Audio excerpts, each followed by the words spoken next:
Um, I'm Dr. Upchan Martin, Deputy Dean, Faculty of Sport, and I'm on the Supervisory Committee for Kenny as well.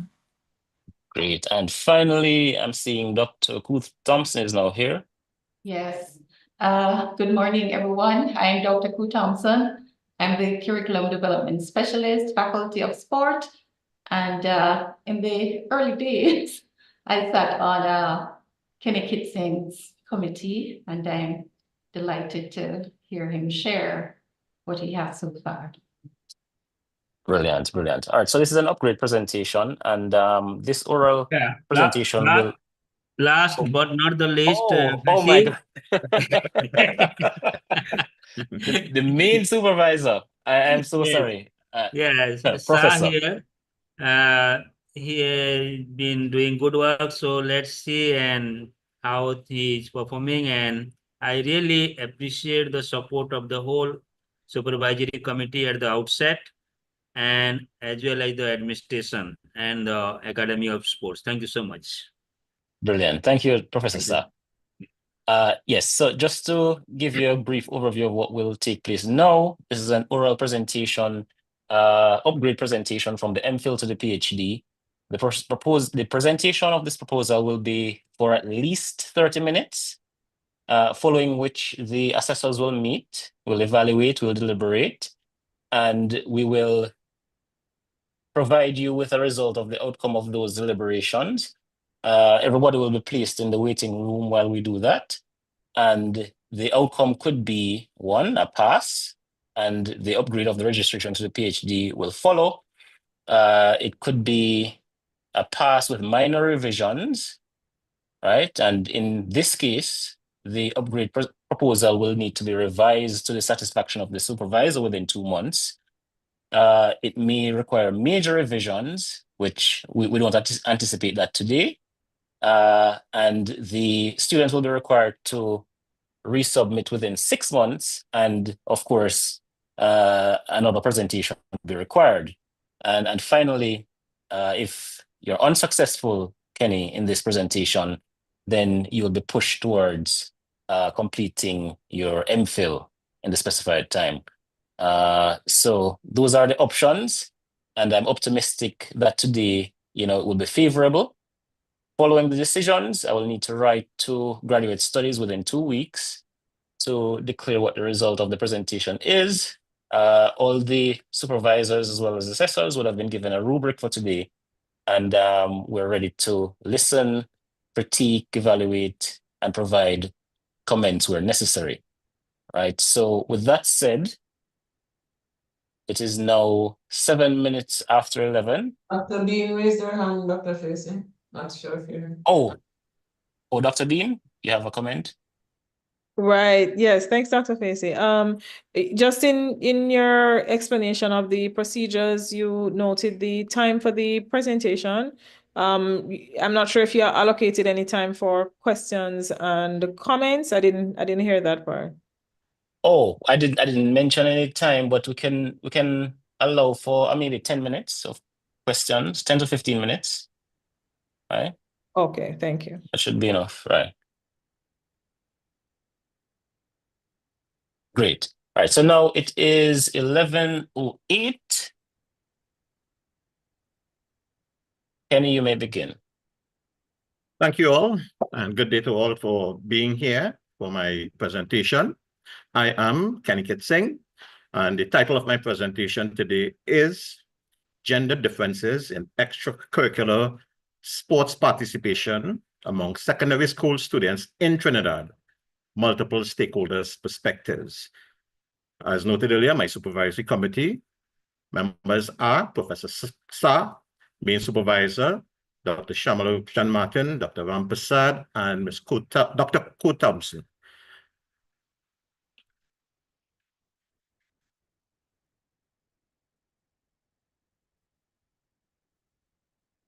The government of Trinidad and Tobago has a philosophical underpinning for its education policy. And it states that the education system must provide curricular arrangements and choices for all learners that ensure that cultural, geographic, ethnic, class, and gender needs are appropriately addressed. They also stated that the education system endeavors to develop a spiritually, morally, emotionally sound, and holistic individual. Those points will come out into my presentation as we move along. First, we will look at some operational definitions for my research. Extracurricular activities. That's a term that will be used quite a lot. These are activities that are carried out outside of class hours or outside of the main curriculum aimed at developing students' interest, motivation, social abilities, and life skill. Another definition defines it as sports which students can voluntarily participate in, but which are not included in the curriculum, but are organized by or in cooperation with the school. So generally, these are extracurricular activities, are activities that students participate in voluntarily. Many times they are carried out after school hours, but they can be done during school hours sometimes, depending on the nature of the sport. Gender in this research refers to the socially constructed roles, behavior, and attributes that a particular society considers appropriate for men and women based on the assumption about biological sex. It also operates as a major social organizing principle that confers unique power, status, and resources to men and women with direct consequences to their health. That's a definition from World Health Organization 2023. And stakeholders in this research would refer to principals, physical education curriculum officers, and physical education PE teachers. A point to note that physical education curriculum officers were at one time physical education teachers assigned to a secondary school. However, they got promoted and are now part of the administration of the government policies in physical education.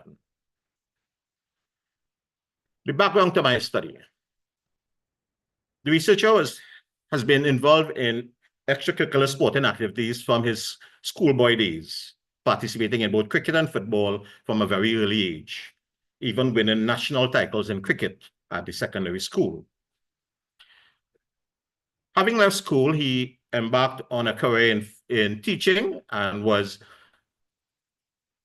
assigned as a physical education teacher at the secondary school from the year 2000.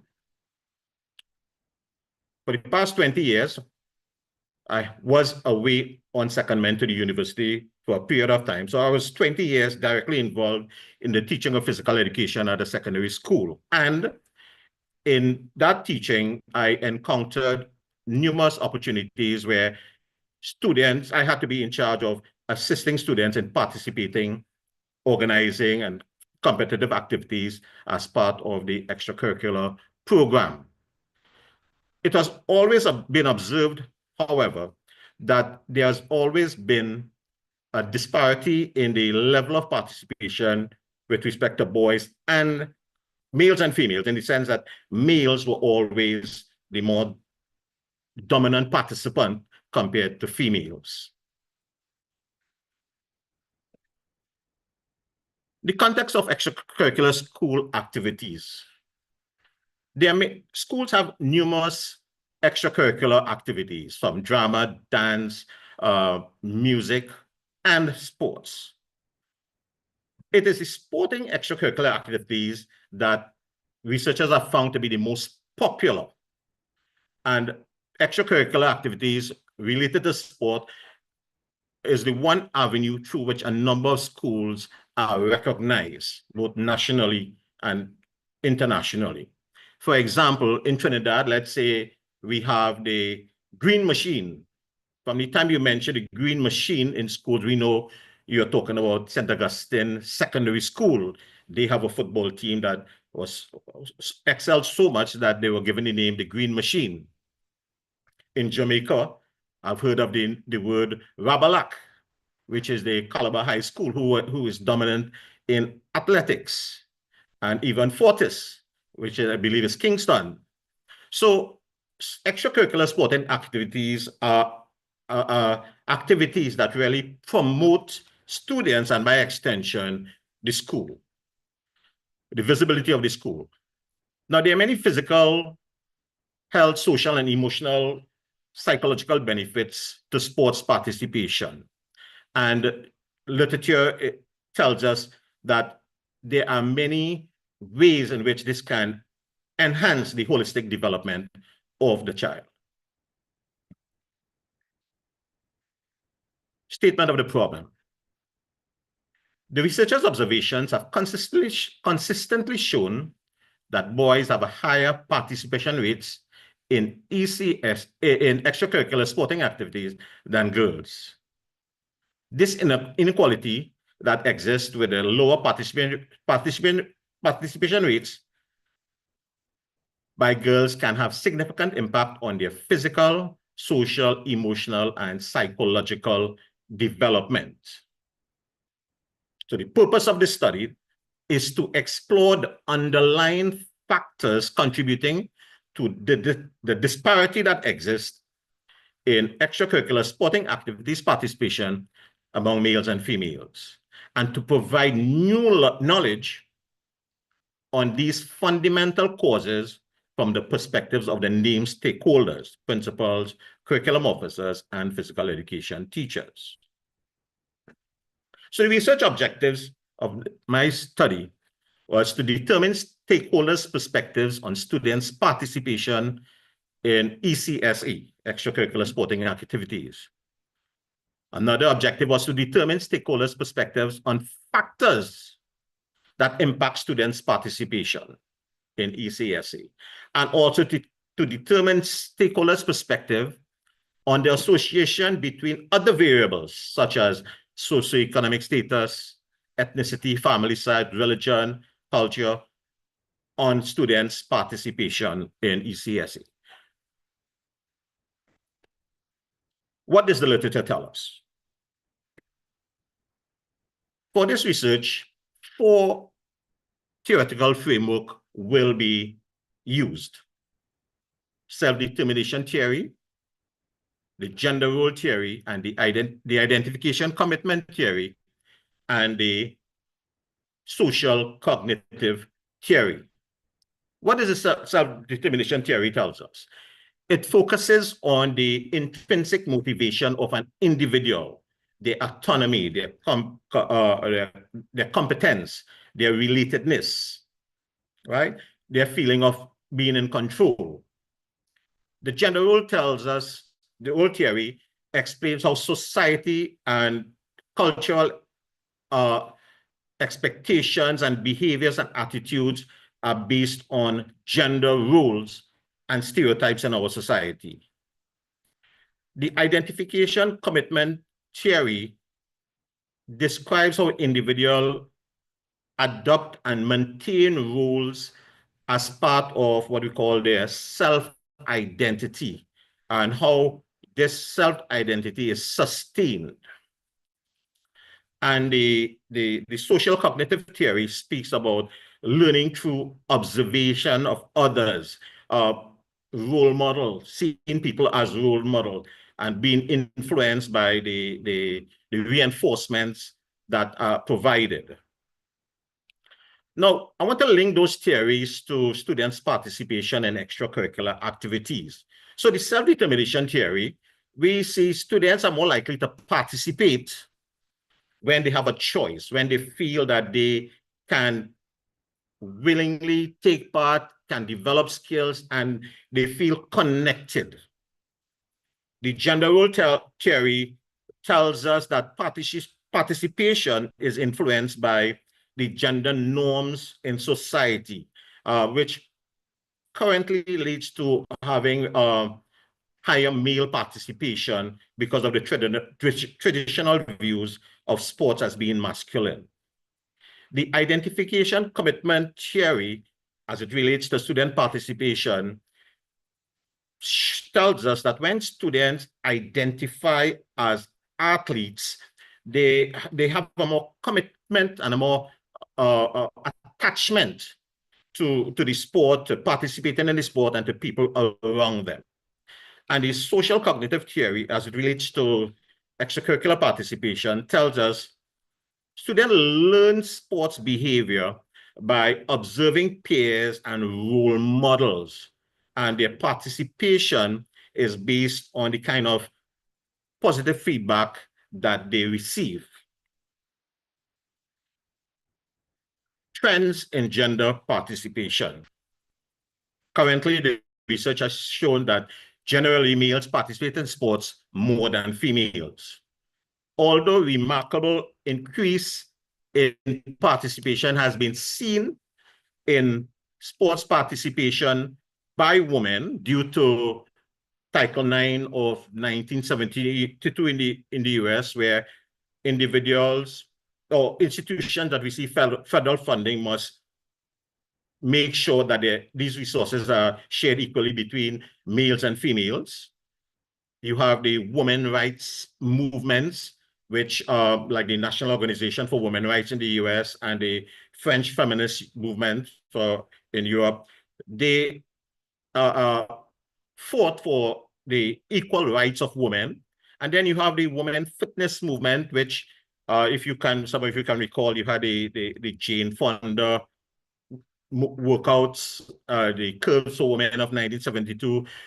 Presently, in today's society, you have a lot of 5Ks, you have a breastwalk, and all of those fitness movement, giving women now the opportunity to be out there and to get more involved. So, benefits of sports participation. The literature tells us that there are psychological, physiological, and social benefits to participating in sports. The physiological talks about strengthening of the heart muscle, reducing the risk of heart diseases, contributing to bone density, lower rates of diabetes and high blood pressure, maintain healthy body weight. Psychological speaks about the increase your self-esteem, your confidence, builds your character, assist in helping you to achieve academic success, guides you in problem solving, time management, and providing enjoyable experiences.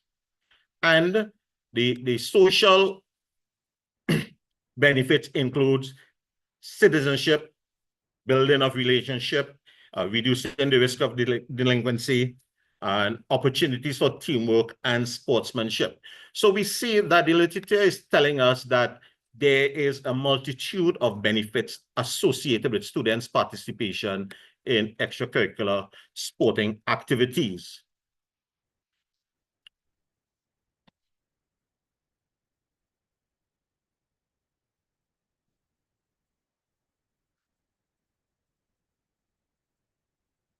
The literature also tells us, as we noted, that females participate less than women.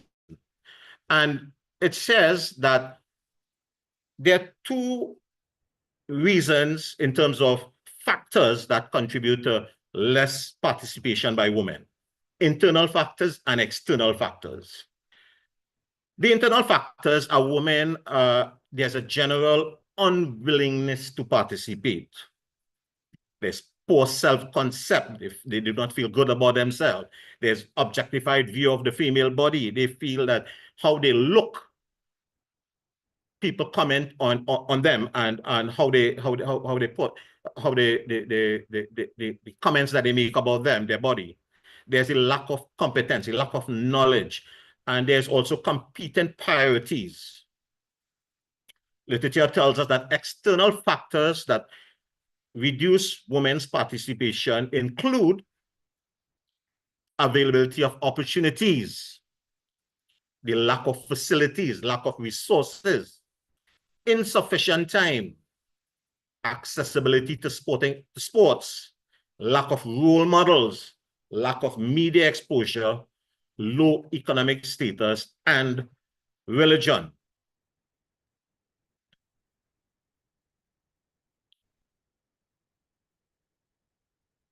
So there is a gap in existing literature in the Caribbean and Trinidad as it relates to this study. right? There's the absence or lack of research in this phenomena in the Caribbean and in Trinidad. No stakeholders inclusive studies were found. Absence of qualitative insights based on the Caribbean context, and findings in this research will add to the new knowledge in this area. In methodology, a qualitative research design was used using a phenomenology approach, right? The phenomena being studied is gender differences in extracurricular sports participation. And it seeks to understand this phenomena in depth where limited research exists. According to Creswell, 2013, a qualitative approach focuses on individual subjective responses and allows the researcher to explore individual perspectives in some depth. Another Ashworth 2022 states that qualitative research brings forth the lived experiences in a way that allows the participant's voice to be heard in its purest form. And phenomenology involves the exploration of lived experiences through the eyes of those who have experienced it. And in our case, the stakeholders can relate to that because they have lived the experience of observing students in extracurricular sports participation.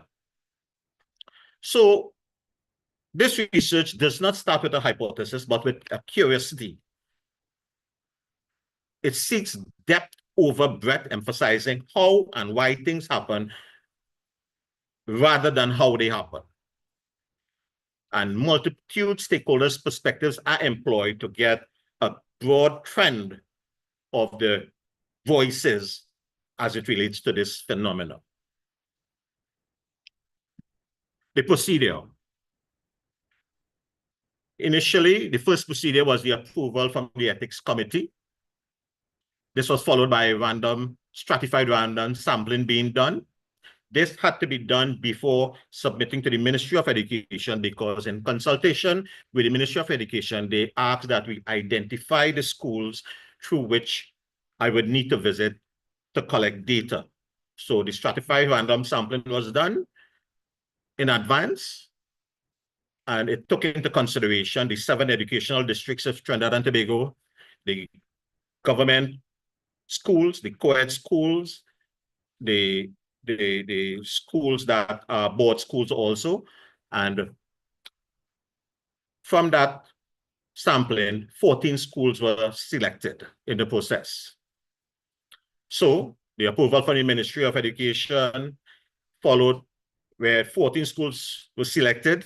Letters were sent to the principals and the PE teacher of the school selected and to curriculum officers. Letter to the principal informing them of the study, asking their permission to use their school as part of the study's population and asking them to be part of the study. Letters to the PE teachers inform them of the study and asking them to also be part of the study. Similarly, the PE curriculum officers informing them of the study and asking them to be part of the study. Once the agreed consent form followed. So data were collected through the use of interviews and focus group with stakeholders. Interviews with 4 principals, focus group with 3 focus group with 10 PE teachers, and 1 with 6 PE curriculum officers. I should mention, in Trinidad, we have about 7 districts, educational districts, and about 8 or 9 curriculum officers. They vary. So we had just 1 meeting with 6 PE curriculum officers. Analysis, qualitative data. So a thematic analysis was done where we became familiarized with the data, generating initial codes, searching for teams, reviewing teams, defining and naming teams, and then writing the report. I will add that only manual coding was done. No software was used. Transcripts were read multiple times, and specific texts were highlighted using color codes. Findings. What did the findings show? To determine Stuckel's perspective on students' participation in extracurricular activities, a number of codes came out, including socialization and social integration, school connection, sense of belonging, holistic development of the student, more disciplined student, creation of young leaders, and opportunities for talent cultivation and skill enhancement. So these were some of the major themes that came out from the stakeholders' perspectives on students' participation. And highlighted, you would see some of the codes, the wording that helped to identify these themes. For example, opportunities for talent cultivation and skill enhancement, right? Curriculum Officer 3 added that it allows them to showcase their talents and their skill level. And this was done for all the codes. To determine stakeholders' perspectives on factors that impact on students' participation. And these factors can impact positively or negatively. So you have external factors, those are factors that are outside of the school, beyond the control of the school. You have the parental support, focus on academics, physical safety of the students, distance from the school to where the student lives, attributes of the new students. The internal factors that can impact on students' participation include the quality of the school leadership, the physical education curricula, what is being done in school as relates to physical education, in their implementation of these programs, catering to the interests of students, recognition of students' participation, and availability of facilities and resources. So these are factors that can affect students' participation both positively and negatively.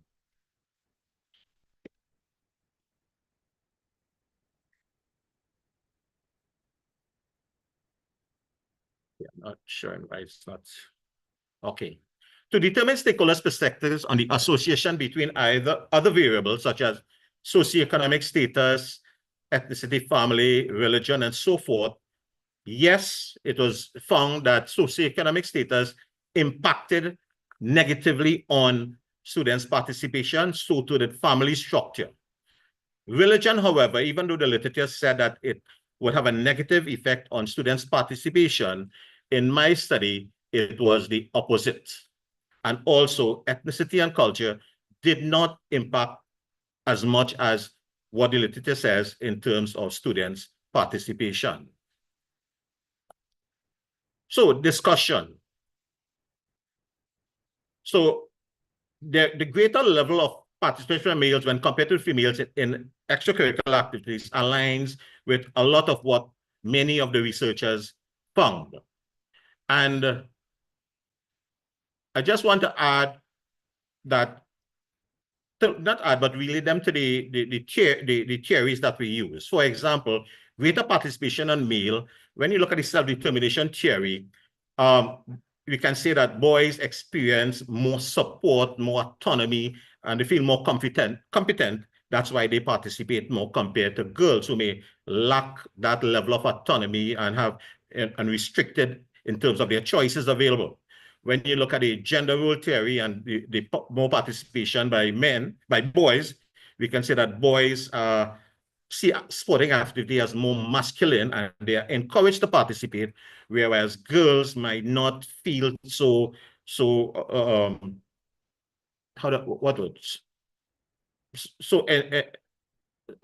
girls may not feel so there's a great demand to participate because they may be seen as being masculine.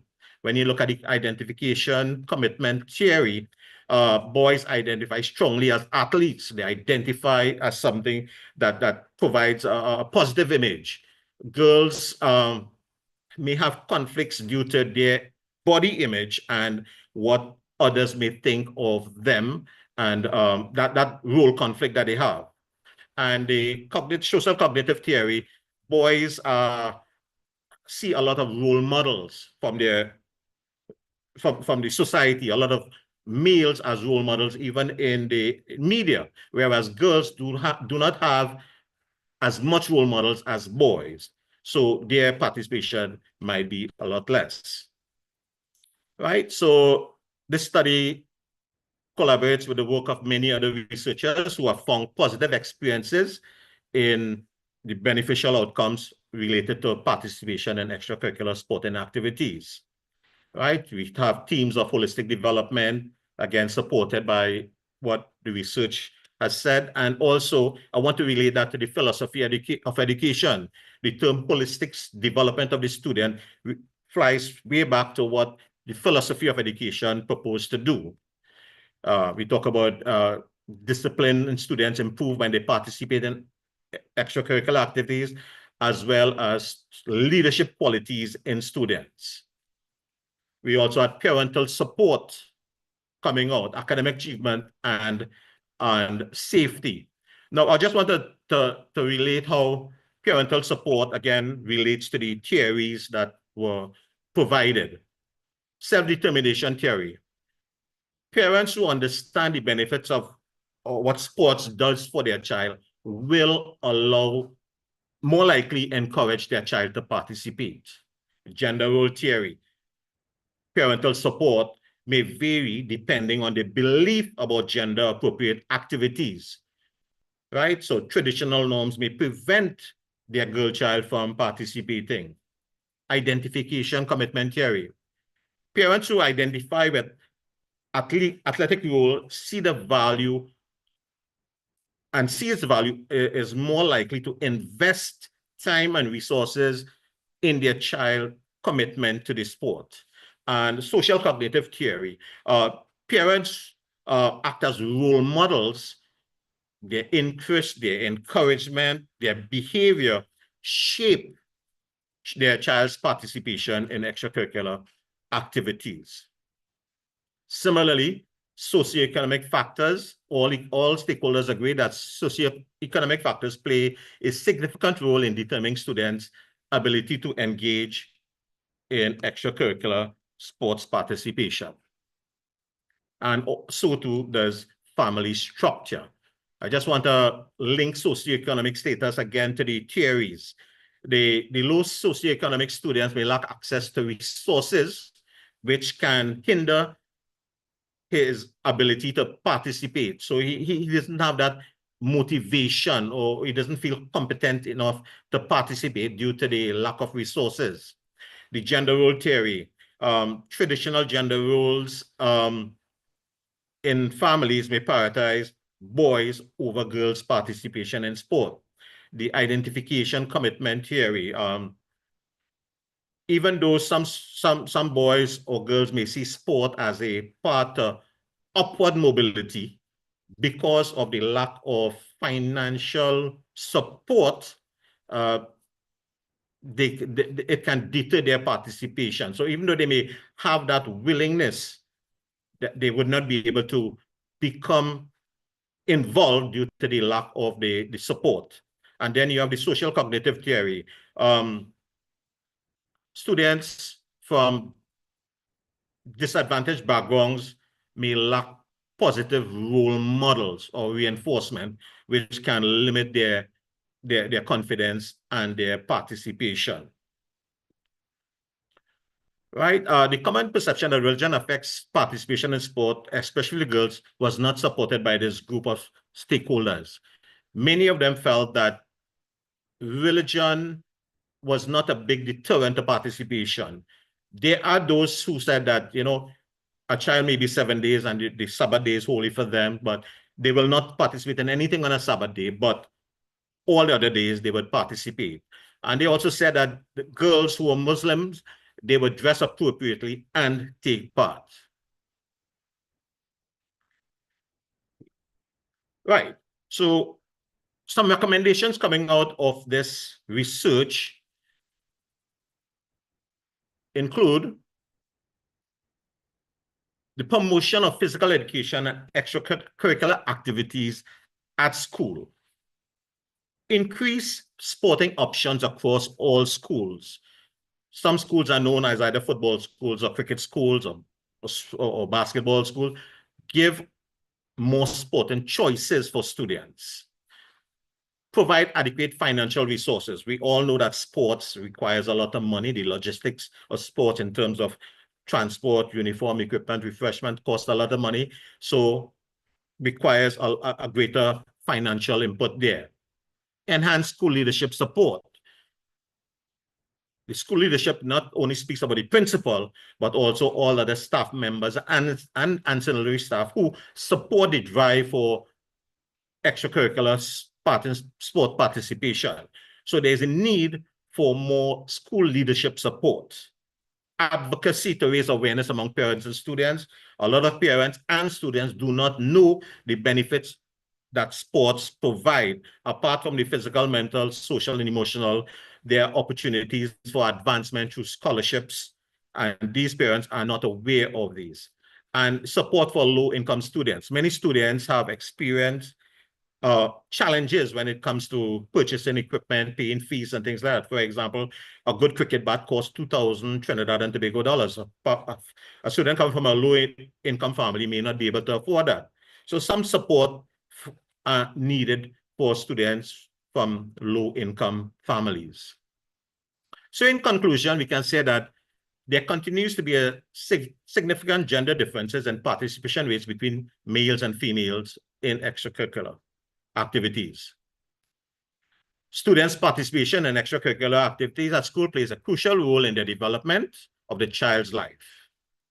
Gender differences in extracurricular sports participation rates are a very complicated and thorny issue that is influenced by a multitude of factors.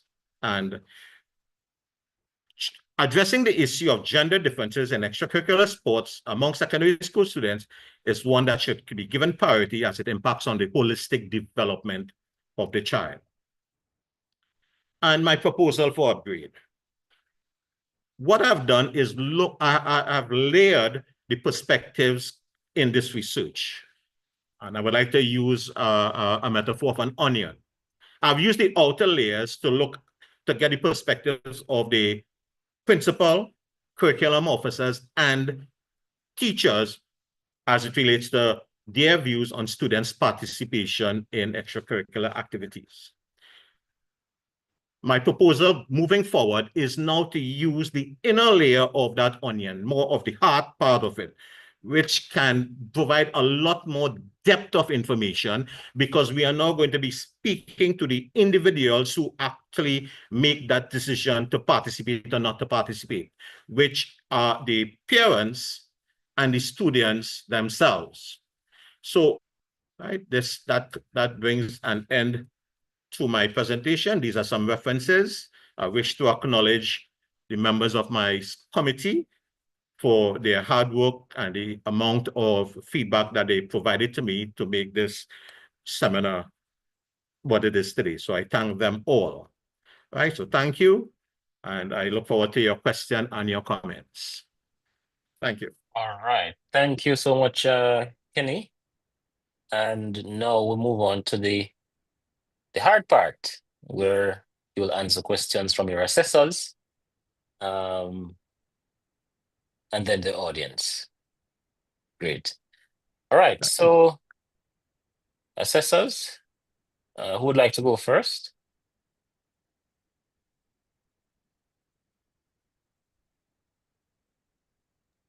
Dr. Facey, I think you should give us an order. Okay. All right. I'm going to start with Dr. Ramprasad, then Dr. Bean, Dr. Derry, Dr. Martin, and Koo Thompson. Then Sir. So Dr. Ramprasad, any questions, comments? Yes, Dr. Facey. Kenny, thank you very much for your presentation on a very interesting topic, a topic where we are short of research in the Caribbean when it comes to female participation in sport, in understanding participation and factors affecting. So I think your research does speak to a void in the research on sport in the Caribbean, and more specifically as relates to gender and sport. That being said, my first question that I would like to pose to you, in this study, you would have decided to look at participation in sport and gender differences, basically. Why did you choose to look at the stakeholders, given the fact that we know that there is this absence of information about gender differences in sport? Why did you choose to go with what I would call the external stakeholders as opposed to the primary stakeholder, which would be the students themselves? Okay, thank you for that question. Like I said, over the years, I have experienced students' participation, but always at a lower level when it comes to the females. And even though by word of mouth, you would ask and talk about what you think, you would ask parents, you would ask colleagues in physical education, there were no scientific study. And I wanted to look at that in a broader base, in a more in-depth kind of way. And in preparing for this research, I decided the core information that would come out would be really from the students and their parents. And you would get the other information, very valuable information also coming out from the principals who interact with the students, who have to give all the okay and so forth for students to participate, the PE teachers who are directly involved in the planning, execution of these events, and the curriculum officers who oversee a lot of these sporting organizations and competitions. And I wanted to get the feel from the periphery first, and then move towards the center to really get what I wouldn't say outsiders, but what those that are on the periphery are saying in terms of their perspectives, and then dive directly into the parents and the students to really capture their aspect of it. So it's like you're enclosing the information, but you're starting on the outside, going deeper inside. So therefore, the findings at this stage has to be taken very carefully in terms of drawing conclusions and Yes. even moving forward to making recommendations, because one of the things I would be concerned with, and I would have liked to have heard some profiles about the principals, etc. I mean, you will have persons who may be principals, but they may not have an interest in sport. Yes. And what you are seeing in Trinidad and Tobago now is, you find what is called the feminization of education, and you may have more persons who are females who are in positions of authority, but may not have, because of history, may not have an interest in sport, and therefore we are getting views from them, but how, in terms of validating what they are saying as well, in terms of their interests, etc. So that's something that I'm raising this question because of the nature of the topic, and starting from, as you say, the periphery and coming inside, which is not bad. But you see, we don't have no first-hand information from girls, why it is they don't, and boys themselves, that we had a starting point that they can then go back to these external stakeholders and ask them, what their thoughts are. So it's really using the external or the periphery, as you say, to start to address this issue, which is not bad, but it also raises the question of how can we take, to what extent what they are saying gives us a really insider's view about the nature of the study, given the fact that we are using a phenomenological perspective, which really talks about the lived experiences of the participant as it relates to the study, right? So I'm saying this in the context that one, having to be able to justify why we are starting from the periphery, and secondly, some of the caveats we would have to put in place, understanding who are these persons as well. I mean, yes, we know the PE teachers, etc., but the curriculum officers, the principals themselves, the validity of what they are saying, how do we ensure that what they are saying, it really speaks to to what may exist when you follow up this study. So those are that's my initial question and comment, Dr. Facey. All right. Thank you, Dr. Ramprasad. And Dr. Beam? Thank you for those comments. Right. Thank you, Dr. Facey. Yes, I had that concern as well, but since it has been raised, I won't go over it since you do have intention to include the voices of the persons with whom you are interacting. So yes, all right. So let me just do a few overall comments. I really think that is an important study. I applaud you, for embarking on it. I think the issues are really going to be critical, not only to the geographical area that you're studying, but to the region generally. So I'm really enjoying the way in which you have attempted to do this, and the fact that you have done it at all. So I really want to congratulate you on that. When I was reading through it, I'm not sure if you mentioned it for the purpose of the seminar, but in reading the paper, I also thought that the issues of Gen Z and the peculiarities about this generation in terms of the reliance on digital technologies, social media, rather than physical activity at all, is also very important. I would encourage you to dive a little deeper there, because it's a whole new world. It's a whole new world. Definitely. Think of the digital divide. So overall, those are the comments, but there are a few issues that I'm having a challenge with. Some may be comments, some are questions. So I'll just raise a few. I think, Kenny, there's generally a lack of grounding in gender as a discipline. I see your sports discipline coming out very strongly, not only from where you're doing your study, but because of the wealth of experience that you have, that is evident. But it is a gender related study, and I'm not seeing a grounding in gender and development studies. What I mean by this is there are some wider societal factors that we have to think about when we think of gender and sports. So one of them you'd have mentioned, the socioeconomic, right? So there's a general lack of of equal pay for work, right? So equal pay for equal work is a general gender issue that many of us across the region are having to grapple with.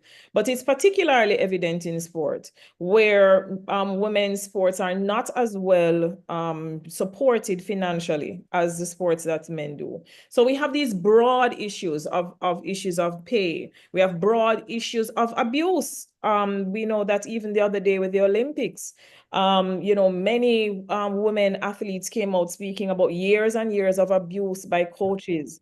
And so these broader issues I'm not seeing in your work.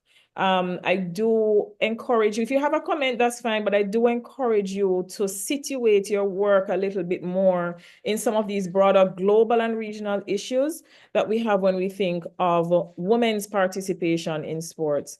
There's also the issue of, in this issue of the broad issues such as even women's bodies. I mean, menstruation and sport is important.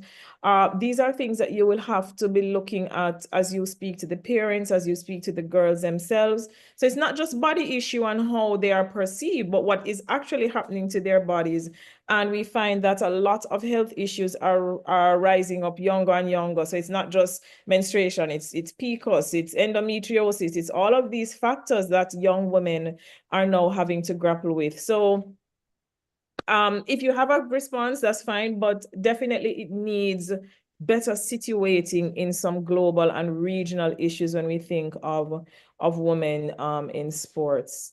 I'll pause there if you have a response. There are a few more things I want to add. Yeah, thank you for those comments. And well, how I was looking at sports participation is just the rates of participation in terms of boys and, well, males and females, that inequality that exists. But I'm seeing what you're saying, that how these other avenues can impact on the level or the quality of female participation. So I thank you for that comment. Right. Yes. There's a broader context. That's the point. The other comment that I wanted to make is your literature. So I was very pleased with what you're able to do in terms of the themes, right? The themes are very well corroborated to what you end up discussing in your discussion. But for me, your literature review is devoid of a lot of our Caribbean work, both anthropologically, when we look at the family. So you spoke about family dynamics. I would really love to see some of the Caribbean work that has come out from our sociologists and anthropologists relating to that. And of course, gender studies. So, I mean, there's no shortage of work that has been done by Caribbean feminists on broad issues that you need to be addressing here. So for instance, you have a section where you looked at a South Australian study by Slater and Tigerman 2010, which is speaking about how girls are seeing sports as not cool. You know, it's not feminine, it's not that type of thing. There is work in our region. I would use our colleague, Suan Barrett at the IGDS St. Augustine unit, who has done work on girls not wanting to seem girly. The actual title of it is I'm Not a Girly Girl. And this is just one of a broad pantheon of scholarship on Caribbean feminism, which would be useful to you. So I do agree with you that there's not a lot of work on exactly what you are doing, and this is the importance of your work. But you do have to do a little bit more deeper dive on Caribbean feminist work on the broad issues that you're looking at, right? So that is representation generally of women, either in the labor market or in education, right? Those things are very, very well dealt with. And the example that I've given you from our colleague, Dr. Barrett, specifically looks at the ways in which Caribbean girls are grappling with and challenging the way in which they are viewed and not wanting to seem feminine. And I think that will help you as you are going to speak to the girls. It will give you a broader perspective, because the perspective you have is from the global north, and it's a little bit different than our reality here based on what our Caribbean feminists have said. So that's just one example, but there is a lot more literature. I can give some examples. I can send you some things. I appreciate it. Right, but the Caribbean feminist theorizing definitely is missing and is going to be a problem as you move forward, because I think your instrument will make some assumptions that we have already cleared up in gender studies, you know? So I would want you to be able to speak to the girls and the parents from a more informed position. I think the last thing I will say for now is in relation to policy. I have a challenge. You have a few policy contradictions through the paper. So for instance, you've said that the proportion of boys participating is consistently higher than girls, despite equal opportunity for participation being available. And I think this availability is from a policy perspective. Then you go on to say that fostering equal opportunities and encouraging healthier lives for students should be a policy priority. So that means that doesn't exist now. And then in your recommendations, you say there should be a policy for the provision of equal opportunities. So throughout the work, there's a thread of policy that's being mentioned that I'm not sure is consistent.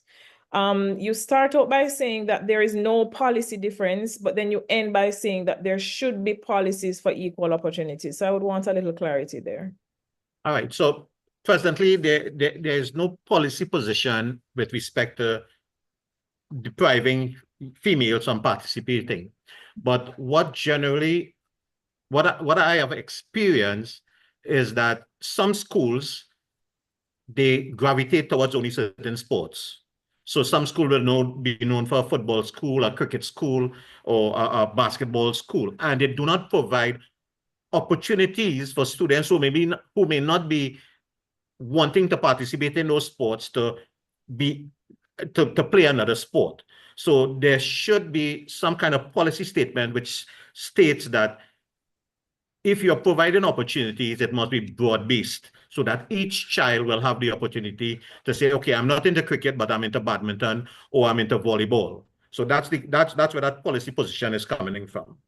Okay, all right.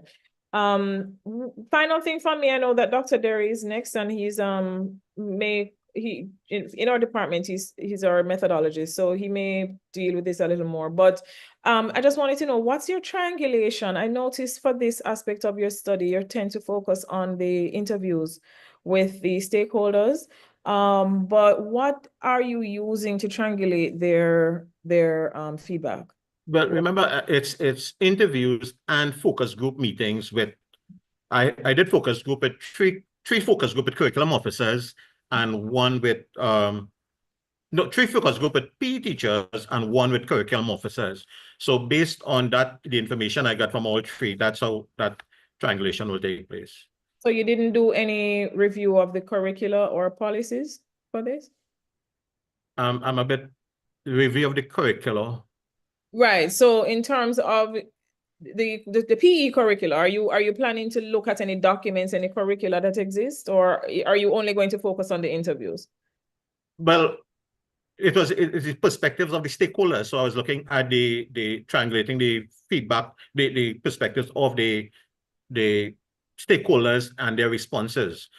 But remember also the extracurricular activities are not necessarily done as part of the curricula that the Ministry of Education dictates. It's something outside of the school curricula. Got you. Okay. Okay. All right. Thank you so much for that. Yeah, you're welcome. Thanks for your feedback.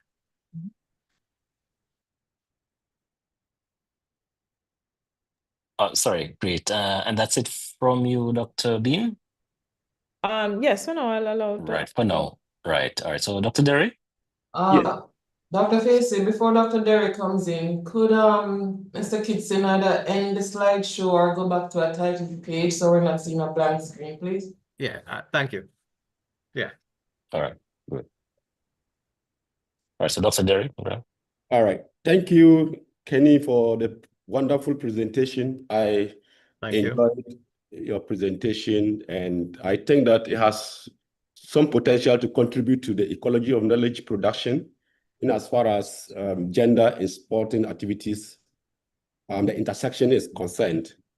But I have some concern which I will want you to take me through if you have any response to that, or, I mean, I'm just wondering, in the research process, in what way do you think that your own positionality or identity as a researcher has influenced the research process, the data analysis, and your interpretation of the findings? That's one. I'm talking about methodological issues. And secondly, throughout your work, you kept saying to determine people's. So I ask the question, methodologically, how do you determine people's subjective perception about this topic? So that's my first concern, and I want you to reflect, I want you to respond to that before I come with my second or third one. Thank you. Right. Could you just rephrase the first one for me, please? I'm asking, throughout your research process, have you reflected on how your own positionality as a researcher has shaped or influenced your data collection processes, analysis, and interpretation? Okay, that's the first one.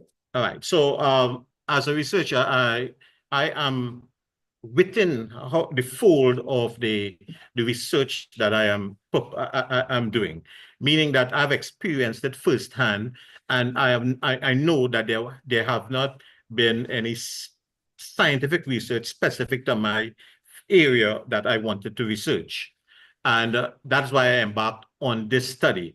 And being someone who was involved, I understand how sport is done, extracurricular activities at school is done within our country of Trinidad.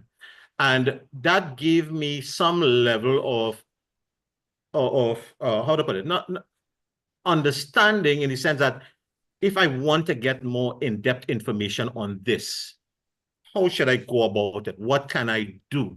And I went and I researched in amount of schools in Trinidad, because we are both country, Trinidad and Tobago. Okay, we are Trinidad, we have 7 educational districts, and I want to collect data from around Trinidad, so it would not be specific to any one area. And how do I go about that? And, you know, look for schools that are denominational, which are government assisted, government, which are co-ed, which are single sex, and use the stratified random sampling method to get the selected schools so that I can, you know, get the permission from the Ministry of Education to use these schools in my research. So I think being a physical education teacher assisted me in understanding the dynamics involved in this research. Can I follow up on that? So Yeah. that is where I am concerned, because how do you ensure that we should trust your findings, considering that you are deeply embedded within that same space? How do we trust your findings? Right. So it's not my perspective that is being sought out. It's the perspective of other individuals, other stakeholders. And I think what can add value from my standing, my position, is that I have experienced it, I've seen it. So in some of the questions that I would ask for my focus group and for my interviews, it would address the areas that I need to get information from that would speak to the perspectives of individuals, and a lot better than if someone who has not been involved in the education, in the physical education realm, would ask. So it allows me to get to probe using the correct set of questions to get the kind of information that I require. All right, you want to respond to the second one? So how would I determine? All right, so like I said, it's qualitative data analysis that I'm using.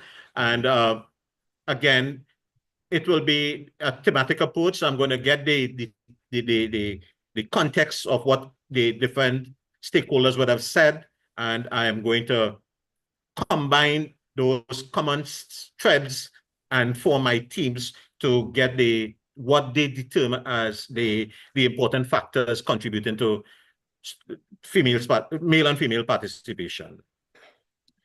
I guess perhaps going forward, you might want to reflect on getting maybe a different word, because if you say to determine is to quantify, literally. Okay. To determine So, something means to quantify. So right. I'm afraid it might be difficult qualitatively to talk about determining people's subjective perspective about something, right? So going forward, you might want to reflect on that and then see getting something more suitable. Okay, point noted. All right. So point about why you didn't include boys and girls who are the primary target, I think that has been asked. I'm just wondering how, if you are given this opportunity to redo this work,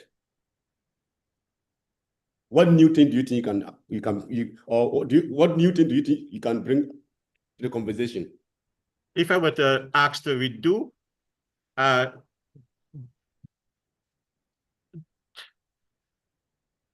think Dr. Ambassad made a comment that maybe we should have looked at the student and the parents first to get the core and then move outward. So maybe that's an approach that something I may have changed if I were to redo it. Yeah. Yeah, thank you. Thank you so much for your contribution. All right, thank you very much, Dr. Derry. And I believe Dr. Ruth Thompson was next. Was it Ruchan Martin? But if you're nominating me, I'll go. Sure. I'm not sure if Dr. Martin my notes may have been incorrect. Thank you very much. I'd like to, before I ask my question, I would like to respond to something that Dr. Bean pointed out about recognizing that gender studies is a discipline. In the early days of preparing the study and reading the drafts, a recommendation by the committee then was to identify a person with specialization in gender studies to advise Kenny about this aspect of it. And based on that action, Dr. Carpenter, Professor Carpenter, no, Dr. Carpenter then had read a draft of the manuscript and gave some feedback. So just to clarify that we did recognize that gender studies is a discipline, and this study is about gender participation. And of course, given the strength of IGDS and our Caribbean feminists, we thought that we would be able to find experts in this area to advise Kenny, and that was done. Professor Carpenter did provide input on the gender component. Now, having said that, I have a question too, because I did see where the Caribbean and Latin America emphasis was missing, particularly when you discuss the trends. Of course, there's the US, and you mentioned French, but I was expecting to hear Caribbean and Latin America itself, and now you're hearing the wealth of information that's available. But, you know, could you indicate why you chose to highlight the US and France in looking at trends in gender and sports participation? To be honest, when I looked for sports participation by gender in the Caribbean, I really did not get much information on that, and that's what maybe I should have kind of broadened that search out a little more. But I was really looking forward to identifying studies that spoke about gender issues and gender and sport in the Caribbean, and I really honestly can't recall seeing much or any research on that aspect of it. So hence the reason why I used more of the North and other areas. Yeah. Okay. Because if I had found, definitely I would have included it, because we always know the funnel down approach to your literature and so forth, right? But yeah. But even historically, when you look at the history of not just Trinidad and Tobago, but the region, you know, are there other geographical regions that you could have selected to identify trends that would connect your study so that it would be more anchored, and you know, you could read it and say, oh yeah, I do understand why the researcher would have identified trend from, you know, Africa or something that's more tied with our history. Point noted. Okay, thank you. One other question though, you mentioned that you manually coded the Yes, it was. themes, but Yes. do you think it would be feasible, or it would strengthen your triangulation if you also use MPhil software? Right. By another rater, of course. By another rater to strengthen the reliability of your qualitative data. Yes, moving forward, I know that I have to use that approach, but in this, I have the quantity of work I had for this one. I was not comfortable using a software that I have no experience in using, and I just didn't want it to be messed up. So I decided to go the hard route and do reading and the rereading of the transcripts and going through that. And that's why it took so long and going through it in detail.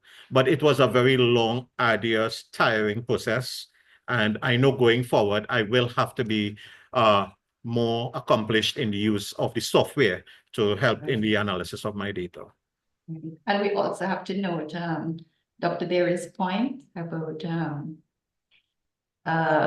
you know, credibility, because it doesn't all have to be done by you. They're research assistants, and in fact, the data is more valid if you have other persons code on your behalf, and especially some of these young persons who are adept at using No, but technology. I did include a colleague of mine to read and to reread some of my work to ensure that, you know, we had some commonalities in terms of the themes and so forth. Yeah. Okay. Well, thank you very much. Those are my comments and questions. Back to you, Thank you Dr. so much. Fisi. All right. Sure. Thank you, Dr. Thompson. Thank you. Dr. Martin. Yeah, no questions from me, Dr. Facey. I think I mean, there's been quite a bit of questions, comments that gives Kenny a lot to work with. Yes. You know, as he continues to build and move forward with the project itself. Right. All right. Thank you, Dr. Martin. And finally, Professor Sa. Hi, colleagues. Actually, we have been working through this work, so this project. So I was listening to all the comments very carefully. And as you know, no project is foolproof.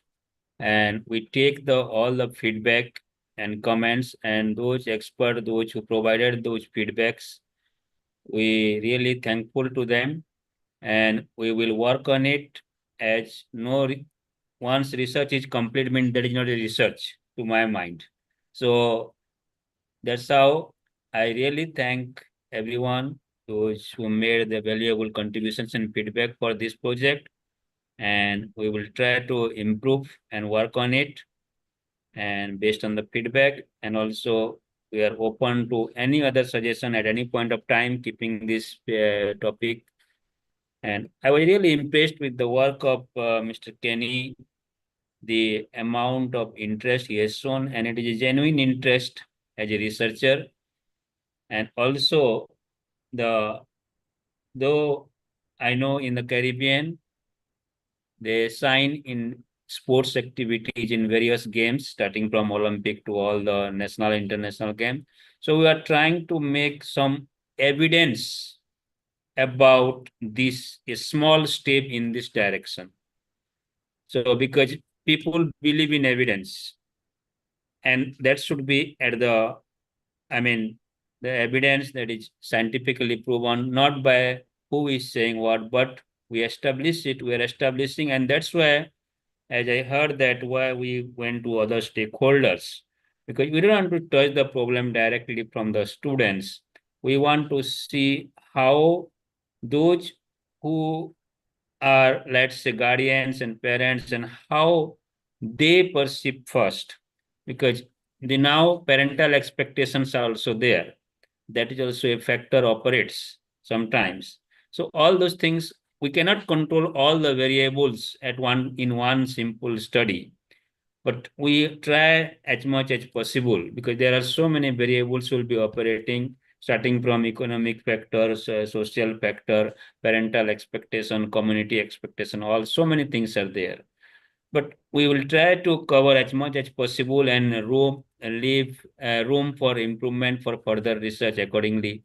And thank you everyone, including the administrative offices and all the personnel involved in this exercise. Thank you so much.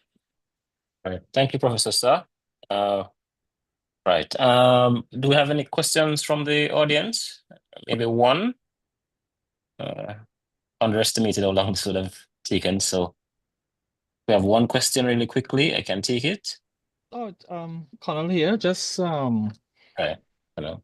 more of a comment, maybe a question in between, but I just want to congratulate Kenny on the presentation. I think the ability for him to relate the literature to the research findings was commendable.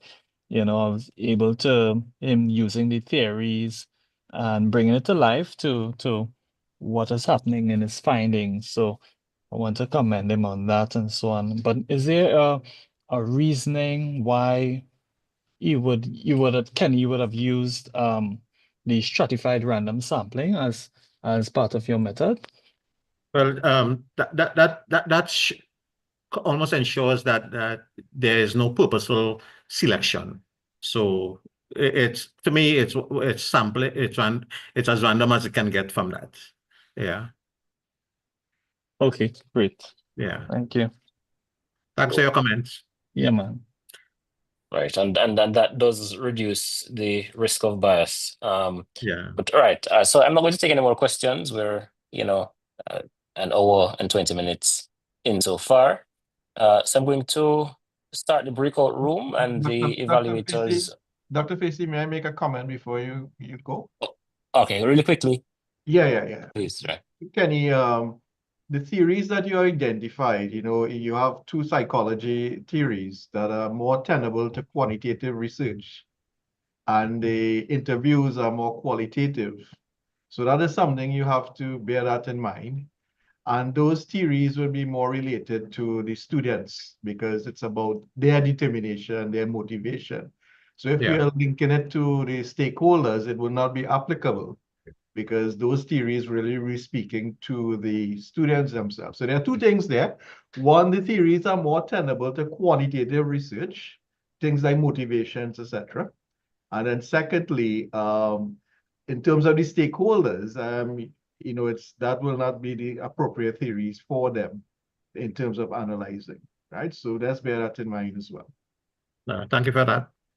And thanks to all Noted. the valuable comments that were shared. It really is enlightening, and I do appreciate it.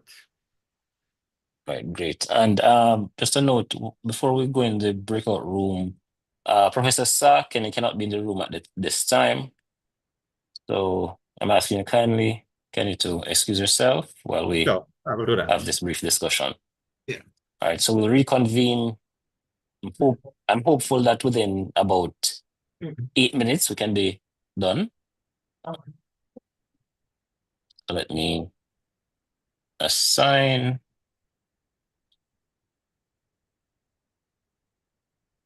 Yeah, I just making an announcement that except me, nobody is in this room. No, but great. Yeah.